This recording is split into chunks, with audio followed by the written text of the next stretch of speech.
بسم اللہ الرحمن الرحیم۔ السلام علیکم ورحمۃ اللہ وبرکاتہ۔ میں ہوں محمد اختر اور آپ لوگ دیکھ رہے ہیں میرا یوٹیوب چینل کرما والا ٹی وی۔ اسرائیل کس نے بنایا؟ اسرائیل کا قیام کیسے اور کیوں عمل میں آیا؟ پیارے دوستو، فلسطین وہ سرزمین جہاں مسجد اقصیٰ ہے، جہاں انبیاء اکرام نے قیام کیا، جہاں مسلمان صدیوں سے بستے رہے اور جسے خون، وفا اور عبادت سے سینچا گیا، کہ وہی زمین ہے جس سے مسلمانوں نے آباد کیا، سنوارا اور سینے سے لگایا، مگر پھر ایک دن یہی زمین ان سے چھین لی گئی۔ ایک جھنڈا بدلا، ایک نام بدلا اور فلسطین اسرائیل کہلانے لگا۔ مگر اسرائیل کس نے بنایا؟ اسرائیل کا قیام کیسے اور کیوں عمل میں آیا؟ اس حوالے سے آج کی ویڈیو میں ہم وہ پردہ اٹھائیں گے جسے تاریخ نے برسوں چھپائے رکھا۔ ناظرین، سن 1800 کی دہائی کے آخر میں دنیا بدل رہی تھی، یورپ میں انقلاب آ رہے تھے، سلطنتیں ٹوٹ رہی تھیں، قوم پرستی ابھر رہی تھی، اور انہی ہلچلوں کے درمیان کچھ آنکھیں ایک خاص اور مقدس زمین فلسطین پر ٹکی ہوئی تھی۔ کہانی کا آغاز اس وقت ہوتا ہے جب فلسطین کے در و دیوار پر اسلام کی روشنی برس رہی تھی۔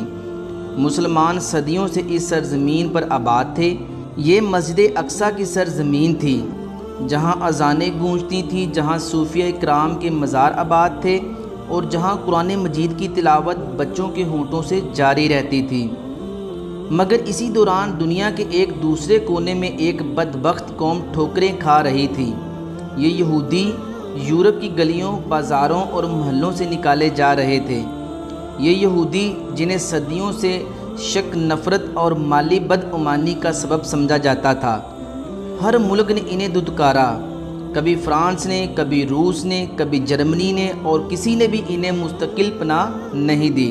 پھر ان میں سے چند با اثر رہنماؤں نے فیصلہ کیا، اگر دنیا ہمیں قبول نہیں کرتی تو ہم اپنی دنیا خود بنائیں گے۔ تو ناظرین، فلسطین وہ زمین جسے ارض موعود کہتے ہیں، جسے تورات میں وعدے کی سرزمین کہا گیا، جس پر ان کا یہ دعویٰ تھا کہ ہزاروں سال پہلے ان کے آباء و اجداد یہاں آباد تھے۔ یہودی قیادت کو معلوم تھا کہ طاقت سے کچھ حاصل نہیں ہوگا، لہذا انہوں نے دوسرا راستہ چنا: منصوبہ بندی، سیاسی رسائی اور پیسے کا استعمال۔ 1997 میں تھیوٹ ہرتزل نے سوئٹزرلینڈ میں زیونسٹ کانگریس منعقد کیا۔ اس کانفرنس میں پہلی بار باقاعدہ اعلان ہوا کہ ہم فلسطین میں یہودی ریاست قائم کریں گے۔ اسی وقت سے یہودی لابی نے یورپی حکمرانوں کے دروازے کھٹکھٹانے شروع کر دیے۔ برطانوی حکومت، خاص طور پر لارڈ بلفور اور دیگر وزراء، یہ تحریک سننے کو تیار ہو گئی، کیونکہ برطانیہ، فرانس اور دیگر نو آبادیاتی طاقتیں پہلے ہی خلافت عثمانیہ کو توڑنے کے منصوبے بنا رہی تھیں، اور فلسطین ایک اسٹریٹجک علاقہ تھا۔ یہودیوں کا مذہبی دعویٰ اور برطانیہ کی سیاسی چال ایک دوسرے کے لیے فائدہ مند بن گئے۔ 1917 میں برطانوی وزیر خارجہ بلفور نے وہ خط لکھا جسے آج بلفور ڈکلیریشن کہا جاتا ہے، جس میں کہا گیا کہ ہم فلسطین میں یہودیوں کے قومی وطن کی قیام کی حمایت کرتے ہیں۔ یہ وہ لمحہ تھا جب ایک خواب کو عالمی طاقت کی چھتری مل گئی۔ ناظرین، اب یہودیوں نے فلسطین میں زمین خریدنے کا عمل تیز کر دیا۔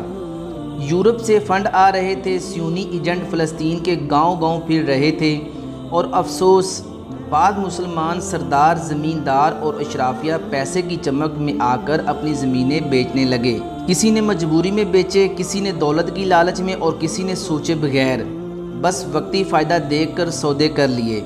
یہ وہ لمحہ تھا جب دشمن طاقتور ہو رہا تھا اور امت قاب غفلت میں تھی۔ اس وقت خلافت عثمانیہ فلسطین پر حکومت کر رہی تھی، مگر اندر سے کمزور ہو چکی تھی۔ یورپ کے دباؤ، عرب بغاوتوں اور اندرونی سازشوں نے خلافت کو اتنا تھکا دیا تھا کہ یہودی ہجرت اور زمینوں کی خریداری پر سختی سے روک نہ لگا سکے گی۔ خود خلافت کے چند ترک افسران اور بعد میں عرب قوم پرست حکمرانوں کے انگریزوں سے اتحاد کر لیا۔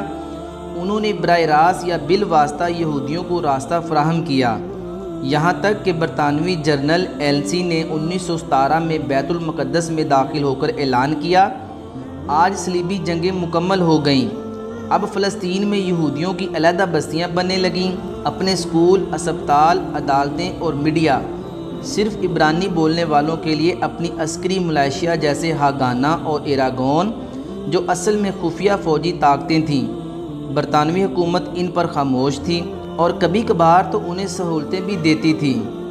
فلسطینی عوام کو بار بار روکا جاتا، گرفتار کیا جاتا، لیکن یہودی تنظیموں کو کھلی چھوٹ تھی۔ ناظرین، یہ سب کچھ فلسطین میں نہیں ہو رہا تھا، بلکہ پوری دنیا میں ایک سرد بے حسی چھائی ہوئی تھی۔ کسی نے فلسطینیوں کی فریاد نہیں سنی، کوئی حکمران آگے نہ بڑھا اور امت فرقوں، قوموں اور بادشاہتوں میں بٹی ہوئی تھی۔ کچھ علماء نے آواز اٹھائی، کچھ نوجوانوں نے مزاحمت کی، مگر وسائل اور قیادت نہ ہونے کے سبب یہ تحریک دبتی چلی گئی۔ ناظرین، اسرائیل کا قیام اچانک نہیں ہوا، یہ ایک صدی پر محیط تدریجی منصوبہ تھا، جس میں یورپی طاقتیں، یہودی سرمایہ اور مسلمانوں کی غفلت نے مل کر ایک مقدس سرزمین کو ہاتھ سے نکلنے دیا۔ لیکن یہ تو صرف آغاز تھا، ابھی تو وہ وقت آنا باقی ہے جب فلسطینیوں نے بغاوت کی، خون کی ندیاں بہائی گئیں، جب اقوام متحدہ نے فلسطین کے ٹکڑے کیے، یہودی آبادیاں بن چکیں اور برطانوی سرپرستی واضح ہو چکی، تو فلسطینیوں نے اپنی آخری امید کے طور پر مزاحمت کا سہارا لیا۔ 1936 کی بغاوت فلسطینیوں کے ہر کونے میں پھیل گئی۔ بیت المقدس سے لے کر حیفا، یافا اور نابلس تک ہر طرف نوجوان، بزرگ، حتیٰ کہ خواتین بھی میدان میں نکل آئیں۔ ان کا نعرہ تھا کہ یہ زمین ہماری ہے اور ہم اسے نہیں چھوڑیں گے، مگر ان کے ہاتھوں میں صرف جذبہ تھا، اسلحہ نہیں تھا، حکمت عملی نہیں تھی اور قیادت میں انتشار تھا۔ انگریزوں نے نہ صرف بغاوت کو دبایا بلکہ کئی فلسطینی رہنماؤں کو گرفتار کیا، کچھ کو جلا وطن کر دیا اور بہت سو کو شہید کر دیا۔ یہودی تنظیموں کو برطانوی فوجی اسلحہ، ٹریننگ اور مدد فراہم کی جاتی رہی۔ فلسطینی گاؤں ویران کیے گئے، کھیتوں کو جلایا گیا اور سینکڑوں لوگوں کو بغیر مقدمے کے قتل کیا گیا۔ یہودیوں کے لیے یہ زمین آبائی وطن تھی، لیکن صدیوں سے یہاں رہنے والے فلسطینی عرب اس دعوے کو قبول نہیں کر سکتے تھے۔ اس دوران نہ صرف زمینوں پر قبضہ بڑھا بلکہ ایک خفیہ تیاری بھی شروع ہو چکی تھی۔ ہتھیار جمع ہو رہے تھے، تنظیمیں بن رہی تھیں اور برطانیہ خاموشی سے ان سب کو سہولت دے رہا تھا۔ فلسطینی عوام کو اندازہ ہونے لگا کہ کوئی بہت بڑی سازش تیار ہو رہی ہے۔ اب یہودیوں کی خفیہ فوجی تنظیمیں اپنی مکمل طاقت میں آ چکی تھیں۔ اگر مرکزی فوجی تنظیم ایراگون دہشت گرد حملوں کی ماہر ایسٹرن گینگ، سیاسی قتل اور دہشت پھیلانے والی بد کردار تنظیم ان کا ہدف تھا۔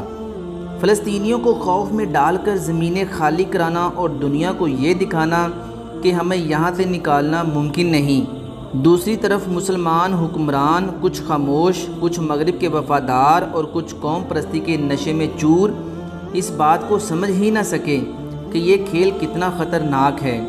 خلافت عثمانیہ تو ختم ہو چکی تھی، اب ہر مسلمان ملک کو اپنی پڑی ہوئی تھی، کوئی فلسطینیوں کے ساتھ کھڑا نہ ہوا سوائے عوام کے۔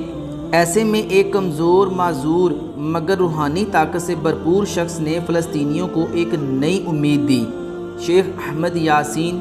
انہوں نے مدارس، مساجد اور فلاحی اداروں کو تحریک آزادی میں بدل ڈالا۔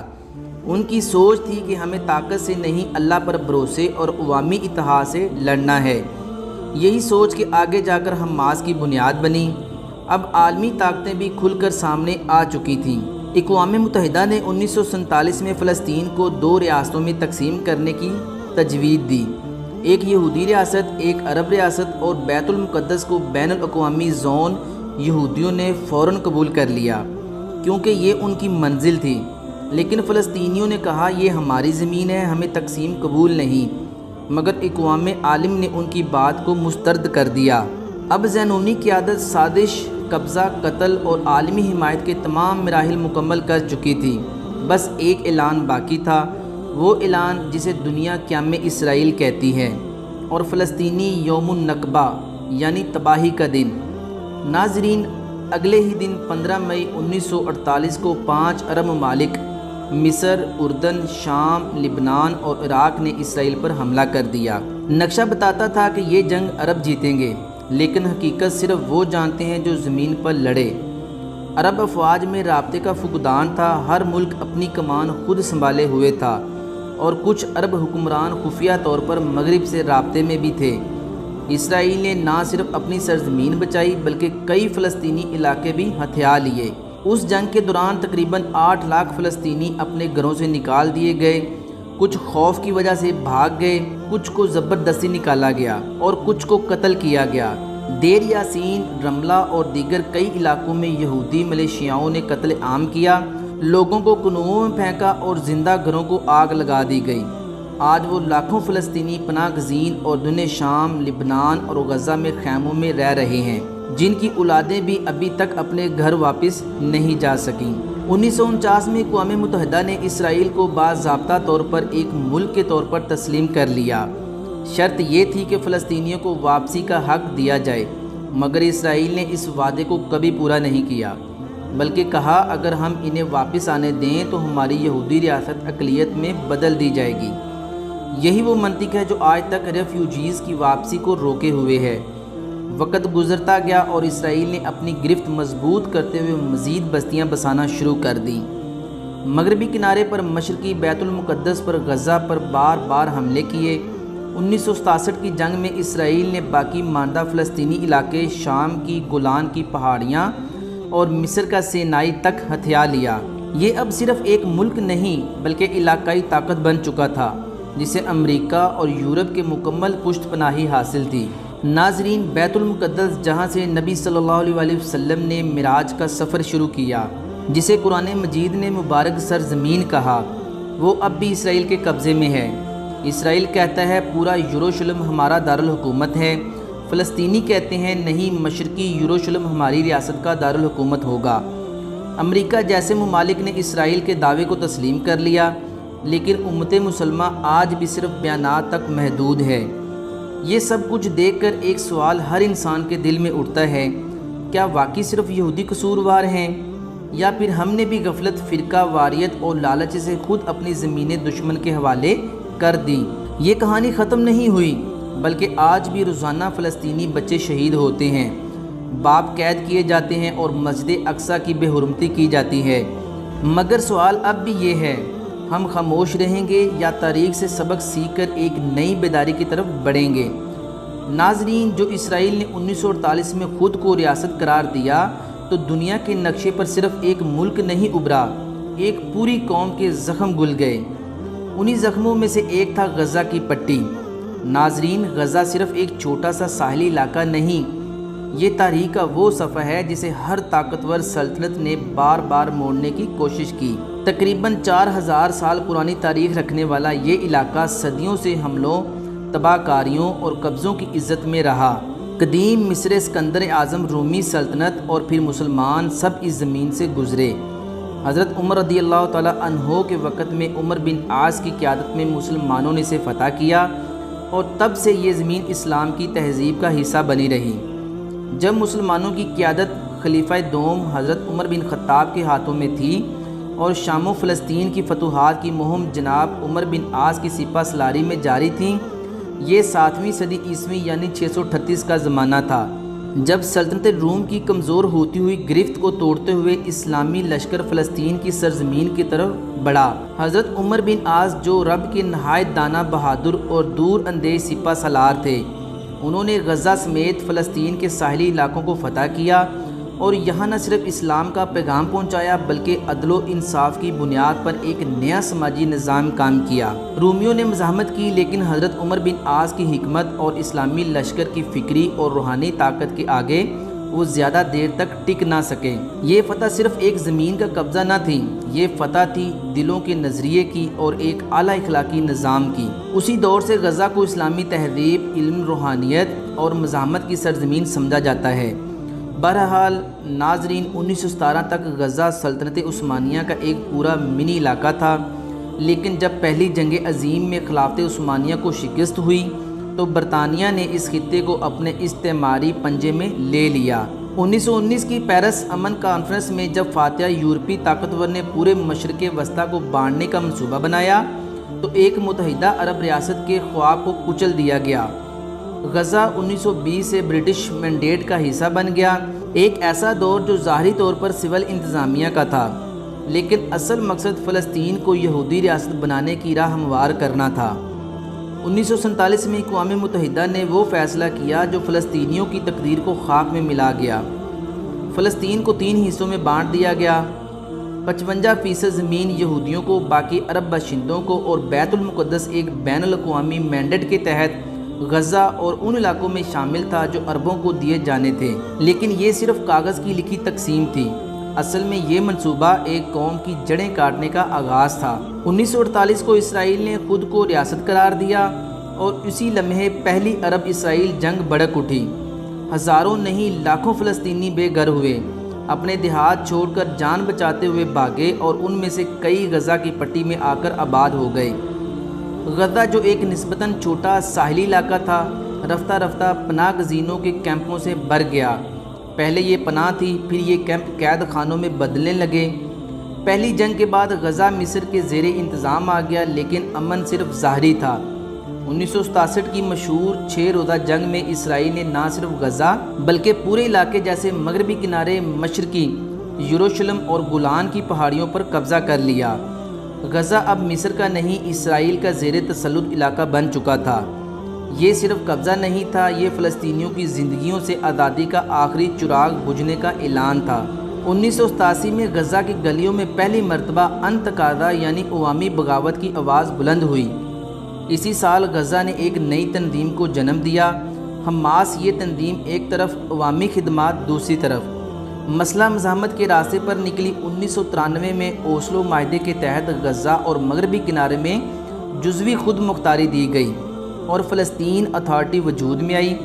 2005 میں اسرائیل نے غزہ سے فوجی انخلا کیا اور اپنے 7,000 سے زائد یہودی آباد کاروں کو بھی نکال لیا، لیکن اگلے ہی سال حماس نے انتخابات میں کامیابی حاصل کی۔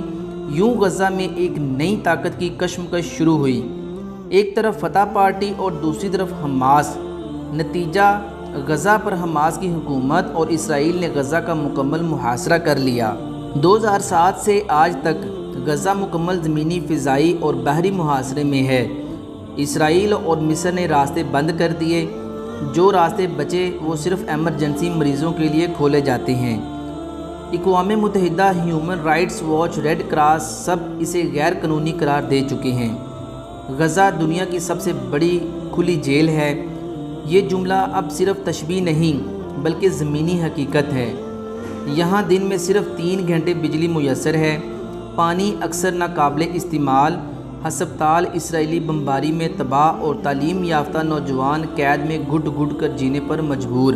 بے روزگاری 40% سے زائد، 65% آبادی غربت کی لکیر سے نیچے، 63% کو روزمرہ غذا میسر نہیں۔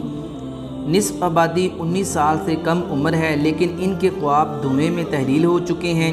ناظرین، غزہ کے بچے، عورتیں، نوجوان، بزرگ سب انسان ہیں، لیکن انہیں دنیا نے ایک ایسا پنجرہ دے دیا جس میں نہ پرواز ممکن، نہ پناہ۔ یہ محاصرہ اگر امن کی ضمانت ہوتا تو اب تک امن آ چکا ہوتا، مگر یہ محاصرہ صرف ایک پیغام دیتا ہے: خاموش رہو مرنے تک۔ ناظرین، یہودیوں کا جو بنیادی نعرہ ہے کہ فلسطین ان کا ہے، وہ بے بنیاد ہے، کیونکہ معاصر یہودیوں میں سے 90% سے زائد یہودیوں کا تاریخی اعتبار سے فلسطین کے ساتھ کوئی تعلق نہیں، اور معاصر یہودیوں کا تعلق الخضر اور اشکنار قبائل سے ہے، جو کہ تاتاری یعنی قدیم ترک قبائل ہے، اور اگر ان کو اپنے وطن واپس لوٹنے کا کوئی حق حاصل ہے تو وہ روس کے جنوبی علاقوں میں ہے، نہ کہ فلسطینیوں میں۔ اس طرح سابقہ ادوار میں بھی یہودیوں نے کئی مرتبہ بالقصد ارض مقدس فلسطین میں آنے اور بسنے سے انکار کیا، جیسے حضرت موسیٰ کے ساتھ فلسطین کی جانب جانے سے ان کی اکثریت نے انکار کر دیا، اور بعد کے زمانے میں جب ایرانی بادشاہ قورش ثانی نے انہیں دوبارہ فلسطین بسانے کی پیشکش کی تو ان کی اکثریت نے عراق سے واپس جانے سے انکار کر دیا۔ اور یہ جو موجود فلسطینی ہے، یہ ان کدانیوں کی نسل میں سے ہیں جن کی وجہ سے اس علاقے کا نام ارض کنعان پڑا تھا۔ ناظرین، آپ کو یہاں ایک اور بھی حقیقت واضح کر دوں کہ جس پر پوری دنیا کی آنکھیں بند ہیں، وہ یہ ہے کہ یہودیوں کو فلسطین میں پہلے عارضی پناہ دی گئی تھی۔ پہلی جنگ عظیم کے دوران جب لاکھوں یہودی یورپ میں مظالم کا شکار تھے، فلسطینیوں نے انسانیت کے ناطے انہیں اپنی زمین میں عارضی ٹھکانہ دیا، لیکن دنیا کا کوئی قانون یہ نہیں کہتا کہ جو مہمان ہے وہ میزبان کا گھر ہتھیا لے۔ اگر کوئی پناہ لینے آیا ہو تو اسے واپس بھیجنے کا حق صرف میزبان کو ہوتا ہے، نہ کہ مہمان کو یہ حق دیا جائے کہ وہ خود کو مالک کہلوانے لگے۔ اور یہاں ایک اور ظلم کی مثال یہ ہے کہ جب 1948 میں برطانیہ نے فلسطین سے اپنا تسلط ختم کیا تو فلسطینی قوم آزاد ہو چکی تھی، تو کیا یہ ان کا حق نہیں کہ ان کی زمین پر کوئی دوسرا ملک بنانے سے پہلے ان کی رائے، ان کے جذبات اور ان کی مرضی کو پوچھا جاتا؟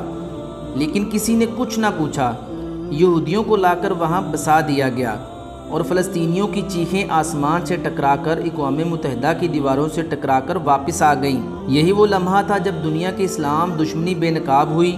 یہ کوئی اتفاق نہ تھا ناظرین، یہ سب ایک منصوبے کے تحت ہوا۔ امریکہ اور برطانیہ کو مشرقی وسطی میں ایک ایسا خفیہ اڈا چاہیے تھا جہاں سے وہ مسلمانوں کی ہر تحریک، ہر بیداری، ہر کوشش کو کچل سکیں، کیونکہ وہ جانتے تھے اگر مسلمان کبھی متحد ہو گئے، اگر امت نے کبھی ایک اسلامی بلاک بنا لیا تو دنیا کی سپر پاور خوف زدہ ہو جائیں گی۔ اس لیے اسرائیل کا قیام صرف یہودیوں کے لیے وطن نہیں بلکہ مسلمانوں کے دل پر خنجر ہے، جسے مغرب نے اپنے ہاتھوں سے تراشا اور صہیونیوں نے اپنے لہو سے تیز کیا۔ لیکن ناظرین، تاریخ کے ہر صفحے پر ایک بات لکھی گئی ہے کہ ظلم نہیں رہتا۔ انشاءاللہ وہ دور آئے گا، وہ دن آئے گا جب یہ مقدس سرزمین ظلم سے پاک ہوگی، جب مسجد اقصیٰ کی فضا میں اذان کی صدا گونجے گی، جب فلسطینی بچے پناہ گاہوں میں نہیں اپنے گھروں میں کھیلیں گے، اور جب امت مسلمہ ایک امت بن کر اپنا کھویا ہوا سنہری دور واپس لائے گی۔ اور تب تک ہماری یہ ذمہ داری ہے کہ ہم بولتے رہیں، لکھتے رہیں، ظلم کے خلاف کھڑے ہوتے رہیں، کیونکہ خاموش رہے تو شاید اگلا ظلم ہمارے دروازے پر ہو۔ ناظرین، فلسطین کے حالات کی وجہ سے ہر انصاف پسند، صاف دل اور زندہ ضمیر رکھنے والا ہر شخص رنجیدہ ہے۔ ایک مومن تو اپنے دل میں درد جگر میں سوز اور کلیجے میں جلن محسوس کرتا ہے، اور ایسا ہونا بھی چاہیے۔ اسلام نے جس درد و محبت کے رشتے میں ہمیں پرو دیا ہے، اس کی روح سے مشرق میں کھڑے شخص کے پاؤں میں اگر کوئی کانٹا چبھے تو مغرب میں کھڑے شخص کو اپنے دل میں اس کی چبھن محسوس ہونی چاہیے۔ ایک ہی مصیبت پر دوسرے کو تڑپ جانا چاہیے، ایک ہی چوٹ کی کسر دوسرے کے سینے میں محسوس ہونی چاہیے۔ اس کیفیت میں شدت اس وقت آ جاتی ہے جب وہ خود آگے بڑھ کر مظلوم کی مدد اور ظالم کا ہاتھ روکنا چاہ رہے ہوں مگر بے بس ہوں، اور جن کی اصل ذمہ داری ہے وہ اس کا احساس نہیں رکھتے۔